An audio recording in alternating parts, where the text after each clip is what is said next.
Hello YouTube, on se retrouve pour une nouvelle interview sur la chaîne de Coinote et aujourd'hui je suis en compagnie de Jérémy et je Salut pense tout que le tu monde. te présenteras mieux que moi, donc je vais te laisser t'introduire et me présenter un peu ton parcours.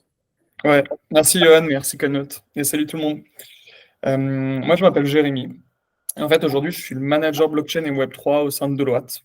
C'est vraiment la practice qu'on a développée il y a maintenant de ça 3 ans grâce à Marilyn Ricard où vraiment on a développé l'expertise de Deloitte sur cette thématique-là.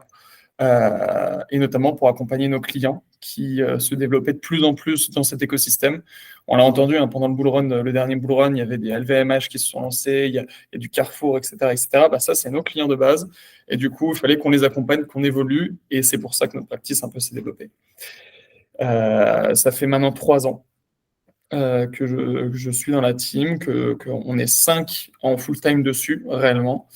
Et on accompagne vraiment nos clients, que ce soit côté audit, du coup vraiment les missions d'audit traditionnelles, mais aussi aujourd'hui techniques, et aussi des missions un peu plus, je dirais, d'assurance. Quand on dit assurance, c'est plus dans le terme de donner du trust aux parties prenantes. Un exemple, c'est une société qui lève des fonds. Et du coup, elle a besoin d'assurance, donner de l'assurance aux futurs investisseurs, et nous, on intervient là-dessus. Ok, super. Et tu vas déjà m'avancer un peu quelques éléments clés des activités de Deloitte. Mm. Tu devais me faire une présentation un peu globale de ce que vous proposez concrètement pour vos clients, notamment Web3 du coup. Ouais, bien sûr. Alors, déjà, Deloitte, on est une grosse firme, bonne grosse firme internationale de conseil et d'audit, si vraiment on reste global, qui a plus de quoi 175 ans. Je crois qu'on a fêté l'anniversaire il y a ça 2-3 ans. Euh, on a été connu vraiment dans ce milieu-là côté audit, puis après côté conseil. Et en fait, pour continuer d'exister pendant 175 ans, c'est qu'elle a dû évoluer naturellement. Elle n'a pas pu rester juste sur ses acquis. Et typiquement, c'est l'exemple parfait avec notre service où bah, les choses évoluent. Alors, les choses évoluent sur plein de sujets, la cybersécurité, l'IA, la blockchain, et du coup, on est obligé en fait de se développer là-dedans. Et du coup, nous, aujourd'hui, côté vraiment spécifiquement blockchain, on garde un peu les mêmes verticales que ce qu'on a au sein de Deloitte, c'est-à-dire le conseil, l'audit, tout ce qui est lié au risque et aux taxes légales réglementaires. Et en fait, on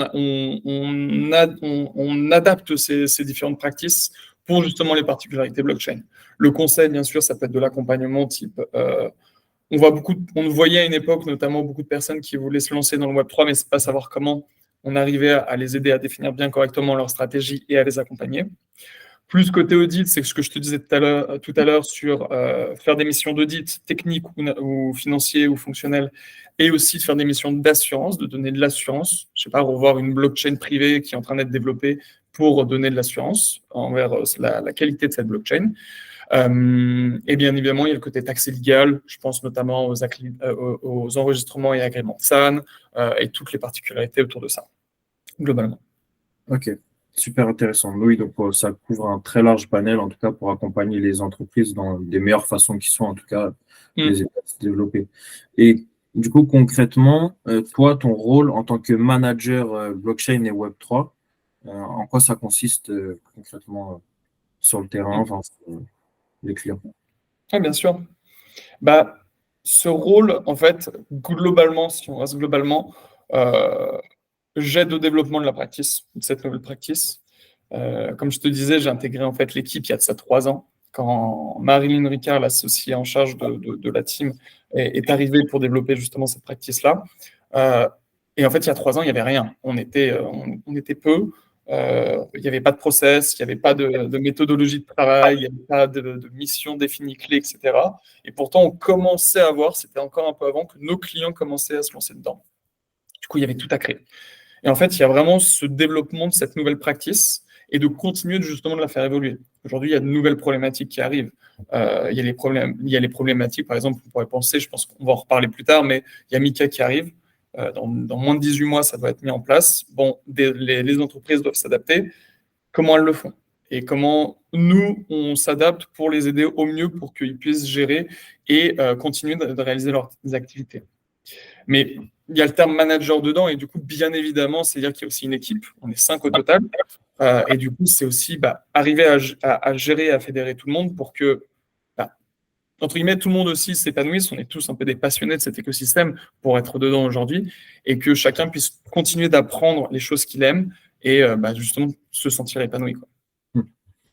Et toi, par exemple, tu viens de me parler de passion, et moi, ça fait tilt. Et c'est quelque chose qui est venu en lien avec ton poste, ou c'est quelque chose où tu avais déjà un intérêt avant même de rejoindre ce service pour la blockchain, les crypto-monnaies et le Web3 de manière plus générale?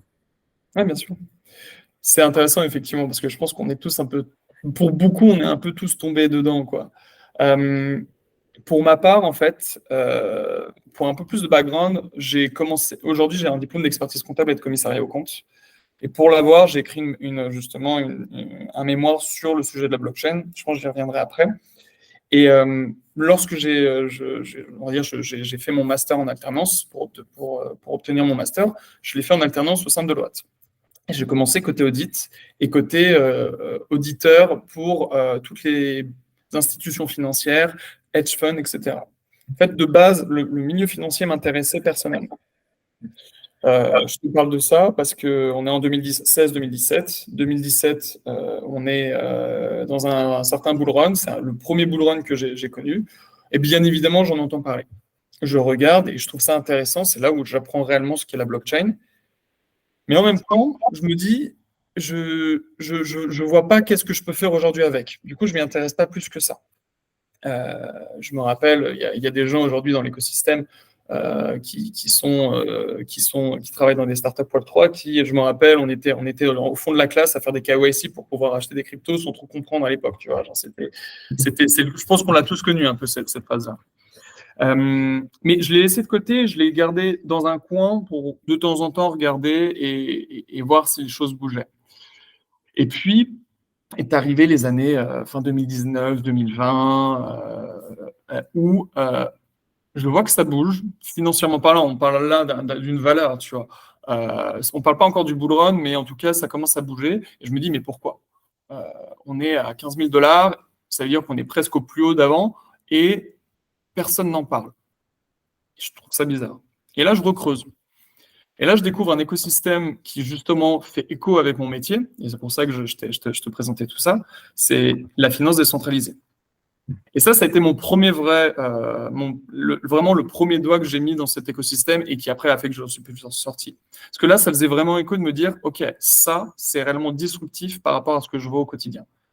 Et après, tutti quanti, il y a eu la suite où tu apprends énormément, tu essaies de comprendre comment fonctionnent les blockchains, tu rentres un peu plus dans la technique, puis les NFT arrivent, tu essaies de comprendre les apports, etc.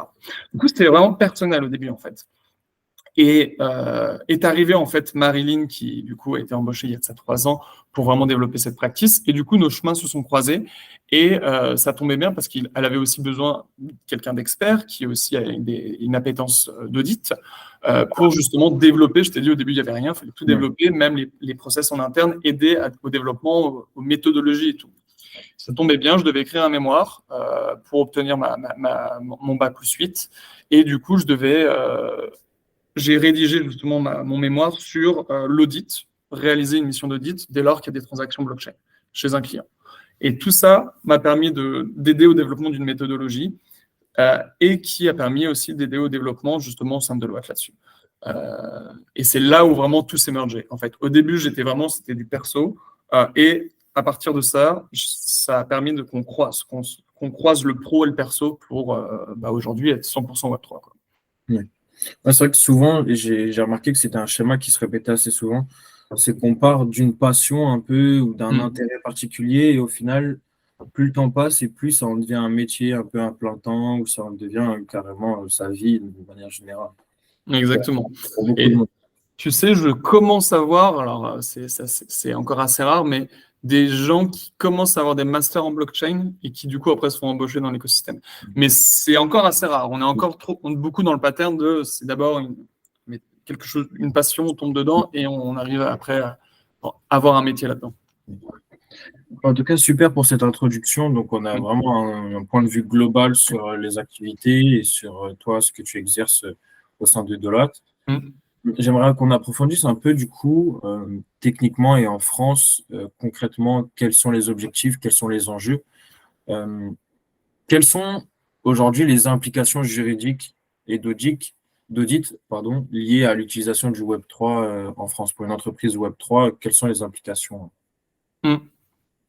C'est large, effectivement. Il y a beaucoup de choses à dire là-dessus. Bah, du coup, sur deux thématiques. Compta audit et de l'autre côté juridique. Mhm. Pour le côté juridique et réglementaire globalement, il y a, je pense, une grosse thématique, on en parlait un petit peu avant et je pense qu'on en entend parler, et on va encore beaucoup en entendre parler, c'est notamment la réglementation MiCA. Ça a un fort impact parce que ça va réellement réglementer le marché européen, on va avoir vraiment un cadre. On l'a déjà senti aujourd'hui que beaucoup d'acteurs américains ou d'acteurs étrangers sont venus en Europe pour se développer, et notamment ils disaient c'est bien parce on commence à avoir un cadre, du coup ça c'est super. Mais du coup il y a un besoin de se régulariser. Euh, Aujourd'hui, pour le contexte, en France, il y a l'enregistrement PSAN, dont aujourd'hui, je crois qu'il y a plus de 90 entreprises qui sont enregistrées PSAN, et il y a ensuite l'agrément PSAN. L'agrément PSAN qui est bien plus compliqué, qui demande bien plus de complications. Et si je ne dis pas d'erreur, en ayant l'agrément, on est quasi clean pour déjà avoir MiCA, ou même je crois on est clean pour avoir déjà être MiCA compliance. Aujourd'hui, il n'y a qu'une société, c'est Société Générale Forge, qui a l'agrément PSAN. On voit qu'il y a énormément de choses encore à faire, parce qu'il y a plus de 90 entreprises enregistrées, mais qu'une seule qui est aujourd'hui MiCA compliance. Et c'est à partir de fin d'année 2024 que les entreprises devront être compliance. Du coup, il y a un vrai sujet aujourd'hui pour elles de se dire, OK, en plus d'être dans un marché en berne, de peut-être avoir du mal à trouver de la clientèle, peut-être avoir du mal à se financer, je vais devoir en plus avoir des frais pour assurer ma transition, j'ai envie de dire, pour assurer de pouvoir être toujours compliance sur la suite. Et ça, c'est un vrai enjeu. Du coup, il y a un enjeu d'être bien accompagné pour éviter de perdre des euros, du cash pour rien, mais aussi d'être bien accompagné pour pas non plus dépenser des milliers de cents dans des choses un peu inutiles. Ça, c'est vraiment une première grosse thématique, en tout cas une grosse thématique majeure, si on englobe le tout. Côté compta audit, c'est essentiel aussi. Déjà, si on parle un peu plus de comptabilité, en France, on a été assez précurseurs, comme avec la réglementation. Nous, depuis 2018, en fait, on a commencé à avoir des normes qui expliquent comment on réalise, on comptabilise, on revoit ces choses-là en termes de crypto. On savait déjà qu'une crypto, un bitcoin, c'est du cash. C'est considéré dans les comptes de trésorerie de cash.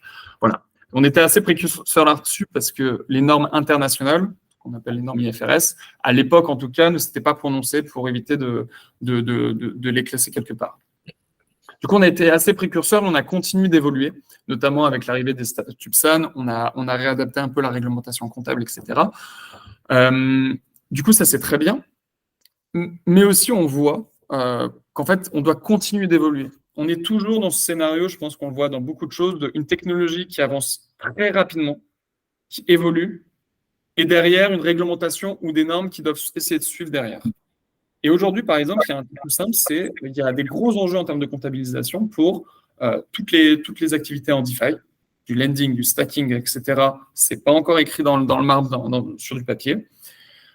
Et aussi, on parle aussi des NFT. Ça, il y a un gros enjeu aussi de comment je comptabilise ou comment je revois, j'audite des NFT. Et aujourd'hui, en fait, il n'y a pas de directive claire. Et c'est marrant parce que pour des gens dans l'écosystème, la DeFi, les NFT, ça commence à faire longtemps. Ça fait entre 2 et 3 ans qu'on en entend parler. Dans la réglementation, il n'y a toujours rien.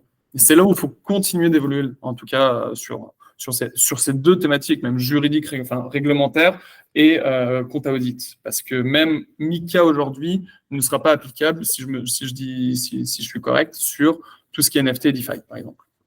Ok. Oui, donc il y a un réel retard finalement entre concrètement les usages qu'on en fait déjà, enfin ce qui se passe, et derrière les moyens pour réguler et pour encadrer l'ensemble. Exactement. Et tu verras qu'il y en aura toujours.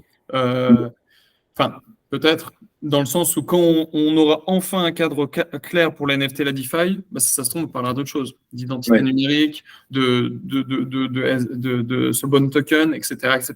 Il y aura de nouvelles thématiques qui, elles, ne seront pas encadrées. Ça évolue tellement vite aussi. On est vraiment dans un domaine où ça va à une vitesse folle. D'un mois à l'autre, on peut voir des nouvelles tendances, des nouvelles sorties. Enfin, c'est ça aussi qui nous drive, c'est ça qu'on aime dans l'écosystème. D'un mois à l'autre, tu as des nouvelles choses qui arrivent. Alors parfois des mauvaises, et effectivement, on aimerait ne pas les avoir. Mais c'est aussi ça qui est drivant, je pense, pour beaucoup de personnes. Ok. Et tu m'as parlé tout à l'heure de clients type LVMH. Est-ce que tu pourrais me parler d'un exemple concret d'entreprise que vous avez accompagné sur justement ces sujets-là? Lui donner un exemple complet du processus que vous avez suivi avec ce client, etc. Bien sûr. Comme je le disais tout à l'heure, le gros sujet chez nous, parce que ça l'a toujours été au sein de Deloitte, c'est la confiance, le trust, comme on dit. C'est toujours donner de la confiance aux parties prenantes. Quand on fait un audit, c'est pour dire, OK, on est une tierce personne, on a regardé, et regarder tout le monde, pour nous, ça semble OK. Du coup, il y a beaucoup de missions d'audit qu'on fait aujourd'hui.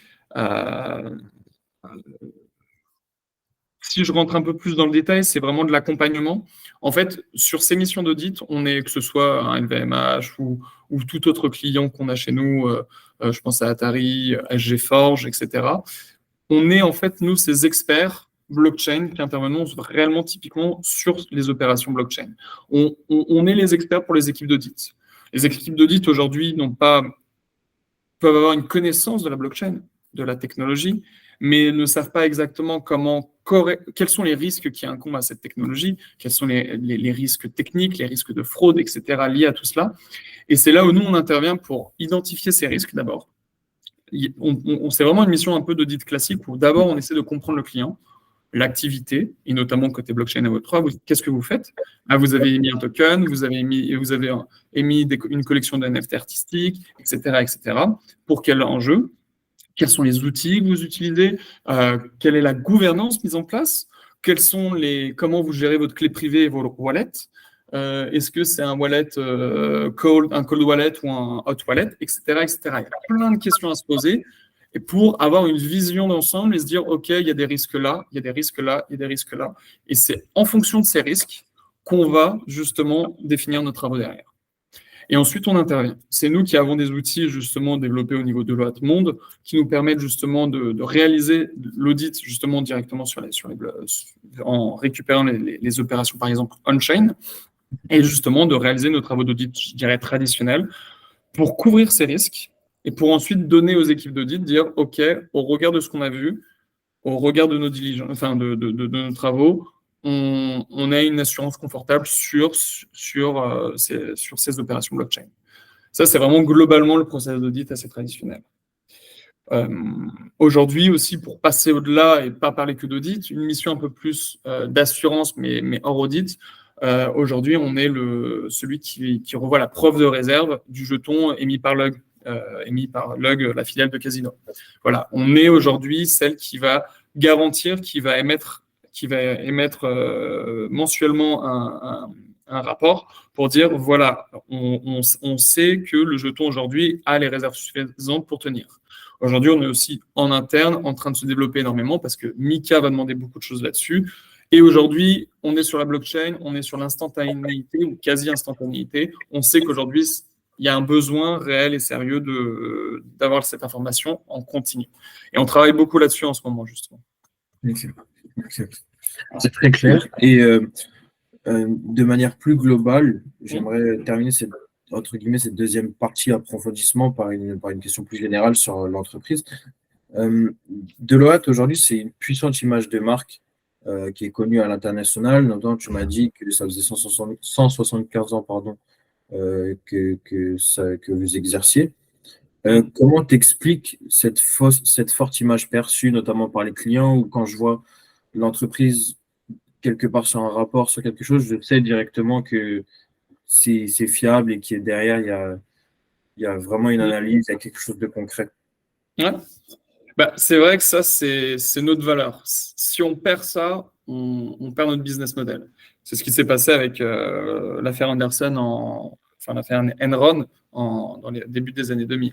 Il y avait un cabinet d'audit comme nous qui s'appelait Anderson, qui a perdu la confiance parce que justement elle avait fait des erreurs et qui semblaient volontaires, et qui fait que du coup, vu qu'il y a une perte de confiance, il y a une perte de valeur de la société et plus personne ne vient vers nous. Quand on va chez un Deloitte ou même chez un autre Big Four, un KPMG, PwC, etc., on y va on est garanti déjà d'avoir des process sérieux, un travail de qualité, et on assure que cette personne est tierce, est indépendante pour donner de l'assurance au reste du marché.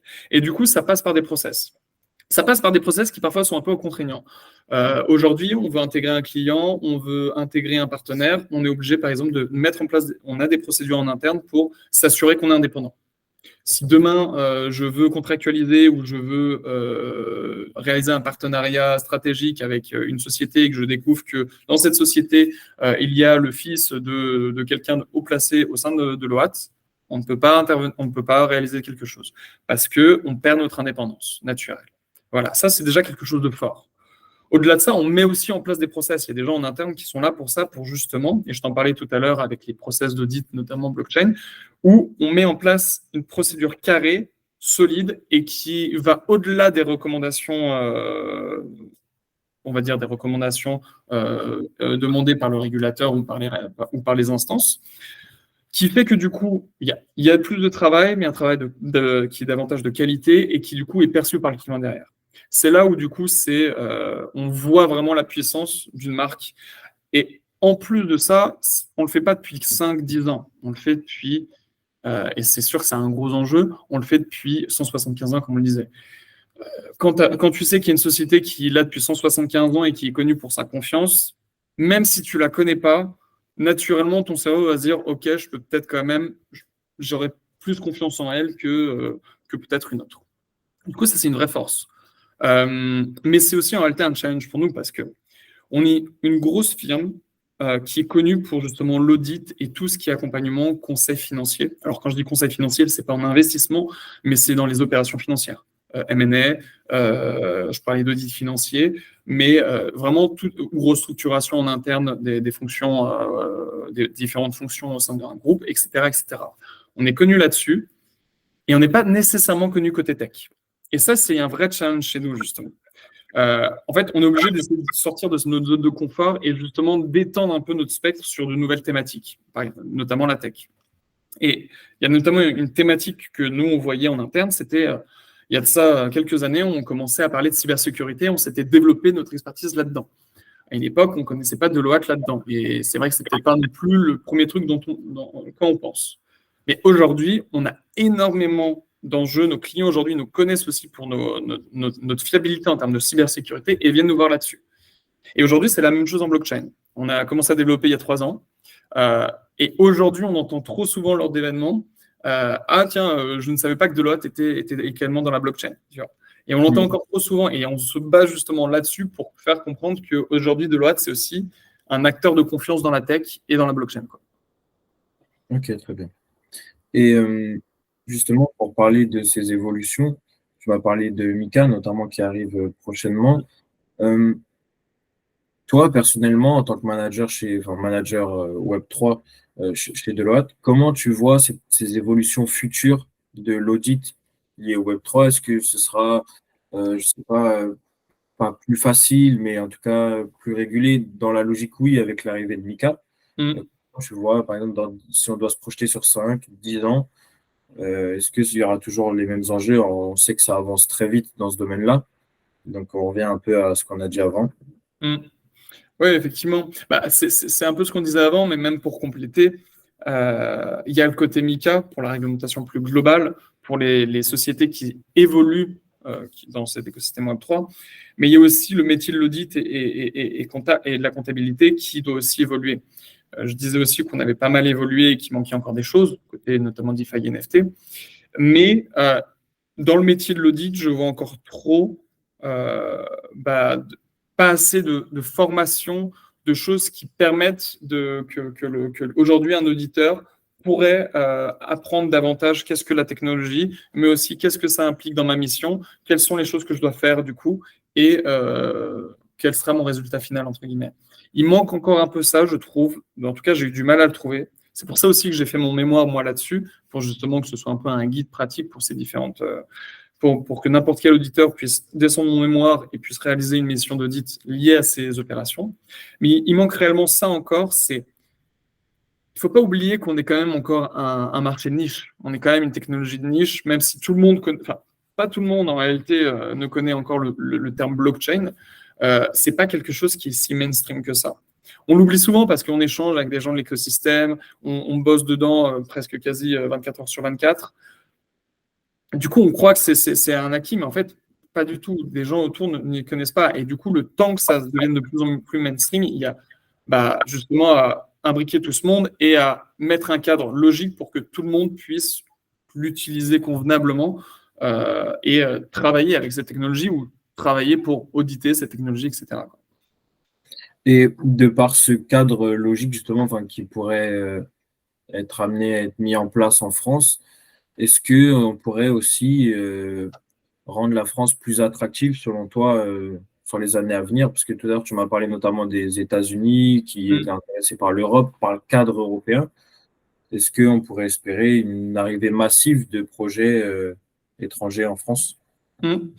Alors, c'est une question super intéressante parce que, effectivement, et on l'entend d'aujourd'hui, on dit on va avoir un cadre, on va avoir MiCA, ce qui va avoir vraiment un legal framework au niveau européen, ce qui va aussi ouvrir le marché européen. Quelqu'un un acteur français qui sera MiCA compliance pourra très facilement réaliser ses opérations, son activité, par exemple en Allemagne, etc. Ça va être clé, effectivement. Alors, souvent, c'est critiqué, surtout dans l'écosystème, mais en fait, si on veut que ça devienne mainstream et que les institutionnels rentrent, effectivement, ça va être essentiel. Personnellement, et sans donner de nom, on l'a déjà vu, des acteurs d'autres pays, notamment américains, qui veulent se développer en Europe. Je ne dis pas qu'ils arrêtent d'être aux US, hein. Je ne dis pas qu'il y a un transfert 100%, c'est juste qu'ils veulent se développer en Europe parce qu'ils sentent qu'il y a un vrai cadre quand même. Ils sentent qu'il y a un cadre, ils sentent qu'il y a un marché, et ils choisissent la France parce qu'ils ont une clarté sur le cadre. Et ils savent aussi, ça c'est un des gros atouts chez nous, que si aujourd'hui tu es agrément PSAN, le MiCA Compliance, il va être très simple. Ce sera fait. Et du coup, ça intéresse beaucoup d'acteurs. Mais là, on ne parle que depuis tout à l'heure du côté réglementaire. Effectivement, on l'a aussi vu dans beaucoup de clients, des clients très intéressés par la technologie, qui commencent on définit la stratégie ensemble, on lance un POC sur différentes thématiques, que ce soit stratégie Web3, tokenisation, etc. Et puis à un moment, ils disent, OK, le POC, on l'a fait, c'est intéressant. Je le mets de côté maintenant parce que j'ai aucune vision de la suite. Je ne sais pas comment je vais être régulé, je ne sais pas comment je vais être mangé par le régulateur. Du coup, je le mets de côté, on en reparle dans quelques années quand ce sera bon. Et du coup, c'est pour ça que ça va être très intéressant d'avoir MiCA. Mais il y a un autre sujet aussi. Il faut aussi aider à l'écosystème à se développer. Il faut du coup avoir les financements pour ça. Aujourd'hui, avec le contexte économique actuel, on l'entend, on le voit avec les dernières news de licenciements qu'il peut y avoir dans certaines startups, on voit que les temps sont durs. Pas que dans la blockchain, hein, mais aussi dans d'autres écosystèmes plus tech également. Et ça, effectivement, ça a aussi un impact, parce qu'on entend aussi que dans d'autres pays, et je pense notamment encore aux États-Unis, même si les vannes sont peut-être un petit peu plus coupées, plus que d'habitude, il y a encore énormément de cash qui est injecté pour essayer de développer des choses. Et il ne faudrait pas qu'on perde notre avantage compétitif d'avoir un bon cadre, d'avoir une bonne place pour se développer et avoir des talents. On a énormément de talents en France. Mais au final, on ne peut pas développer parce que personne ne finance et personne ne veut financer. Et ça, c'est une grande problématique. Il y a cette problématique de financement et il y a également cette problématique de maturité de l'écosystème. L'écosystème est beau, l'écosystème il y a énormément de choses à apporter, mais je le vois au sein de Deloitte, j'ai des collègues, il y a des associés au sein de la société qui sont abonnés à des newsletters et qui depuis 6 mois, ils ne voient que des mauvaises news, que des hacks, que des vols, que des meme coins qui explosent et qui rechutent, qui font du pump and dump. C'est rigolo pour nous, ça peut l'être, mais en termes de professionnellement parlant, ça l'est pas. Et du coup, ils se disent pourquoi je vais là-dedans? C'est totalement ridicule. C'est immature encore aujourd'hui pour certains. Et il y a ce côté-là. Si on arrive à avoir un cadre réglementaire agréable, structuré, avoir des financements pour se développer et que les acteurs dedans soient matures et réalisent réellement des choses qui ont un impact intéressant en utilisant ces technologies, on a le combo gagnant pour réellement être leader là-dedans. Et là, réellement, on pourra réellement être une place majeure. Au niveau, vraiment, avoir un rayonnement international. C'est marrant parce que du coup, ma prochaine question portait sur comment faciliter l'adoption et comment démocratiser ces nouvelles technologies telles que la blockchain, les crypto-monnaies, mais finalement, et c'est vrai que c'est quelque chose qui revient souvent, je pense que, alors, nous en tant qu'utilisateurs, il y a beaucoup d'utilisateurs courants de la DeFi et de la blockchain qui sont contre justement ces régulations, Ouais. qui sont contre parce que la tech avant tout est rester vraiment dans cet aspect décentralisé. Mais je rejoins l'idée dans le sens où si au bout d'un moment on veut évoluer à grande échelle et toucher si demain je vais échanger avec, je sais pas, mes grands-parents sur la blockchain sans qu'ils le sachent, il faut qu'on passe par un cadre légal et je pense que pour faciliter l'adoption, du coup, je réponds un peu à la question à ta place. Mais... C'est bien, fais interview à ma place. Non, mais je te suis en plus. Ce que tu dis est totalement juste. Je pense que voilà. Et du coup, j'aime bien clôturer mes interviews par quelque chose de plus global et pour toi avoir ton ressenti personnel. J'aimerais te demander quel est ton projet Web3 préféré et pourquoi? Quel est ton coup de cœur ou... Un projet Web3. Du coup, un seul projet Web3 préféré. Ouais, si tu devais en choisir qu'un, quelque chose qui t'a marqué, qui t'a... Je pense, pour moi, ça va rejoindre un peu, ça va refaire encore écho à ce qu'on disait tout à l'heure. Moi, ce qui m'a fait rentrer dedans, c'est la DeFi. Du coup, naturellement, je me tournais vers la DeFi. C'est quelque chose qui doit encore se développer, qui a un bel écosystème. J'aime beaucoup voir tout ça évoluer. C'est même difficile en fait d'en choisir qu'un parce que j'en ai plusieurs. Si je resterais assez global, je dirais, je parlerais notamment du projet Aave, la grande plateforme de DeFi qu'on connaît tous. Pourquoi je prends la plus grande? Pourquoi je ne prends pas un Angle Protocol, par exemple, que j'adore également? C'est que c'est la plus grosse aujourd'hui, qui a l'air d'être la mieux structurée, la plus institutional compliant, enfin, qui est plus prête pour les institutionnels. Je crois qu'ils ont même déjà une page dédiée à ça, mais qui arrive encore à avoir une certaine décentralisation, un certain esprit blockchain. On peut avoir du Aave qui, du coup, permet de participer à la gouvernance.